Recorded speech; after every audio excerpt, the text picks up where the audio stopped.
Hey everyone, I'm Jeremy and this is Sticky Note Parenting.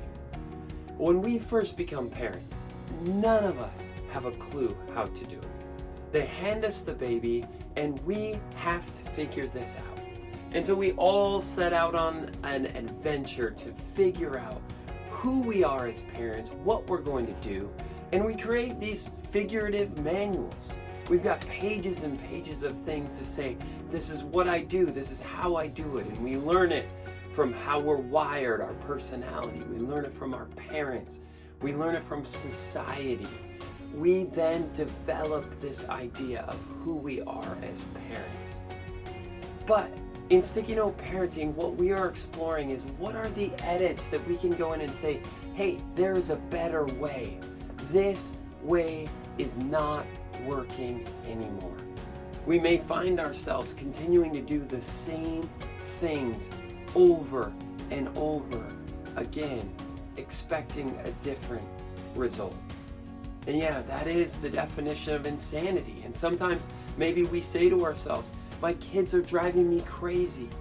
But maybe for us, it's just these edits that we are not making, these adjustments that we are not making that will transform us and our parenting and will eventually transform our kids as well.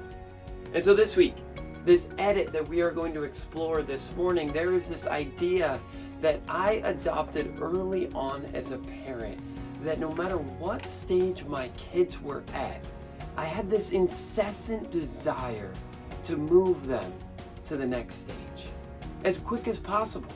I wanted them to go from this little tiny infant to this crawling baby. I wanted them to go from crawling to walking. I wanted them to walk to run. When they got to running, I wanted them to slow down. When they got to running, I wanted them to go off to school. When they get to school, I couldn't wait till summer breaks until school was off. When they became teenagers, I couldn't wait for them to get out of being teenagers. We want to rush and get them to the next thing. The reality is if we spend so much time rushing them from one thing to the next, we're going to miss where they are now, in the present. We're going to look back when they're 7 and go, wow, I love those days when they were 3. We're going to look in their teenage years and like, man, I just miss that infant that I was holding. And it's like we can always look back and reminisce, but maybe we're rushing them through each stage that we miss where they are in the moment.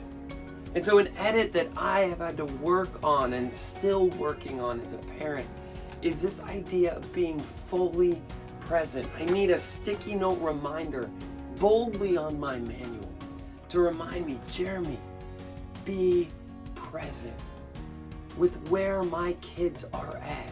My son is 17. He's heading off to college in 2 weeks. And I just look back and go, wow, where has the time gone? Name your parenting cliche of how quickly it all goes.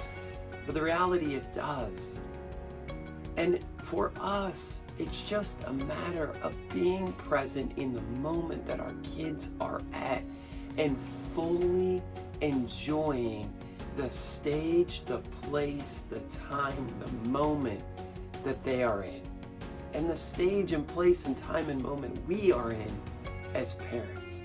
So what does it look like to be fully present? What does it look like to not rush them to that next thing?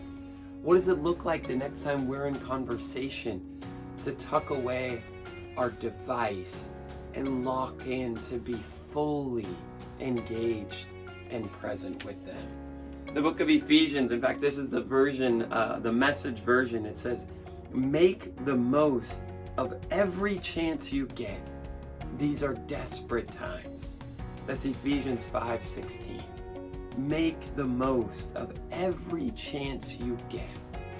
These are desperate times. The NIV says, make the most of every opportunity. So for us as parents, make the most of every opportunity. Take every chance you get to be fully engaged, to be fully present with your kids. Even if you want them to be here, what does it look like to fully engage and be present with where they are now? So parents, let's edit and let's transform and let's be fully present. Let's go this week and be transformed as parents.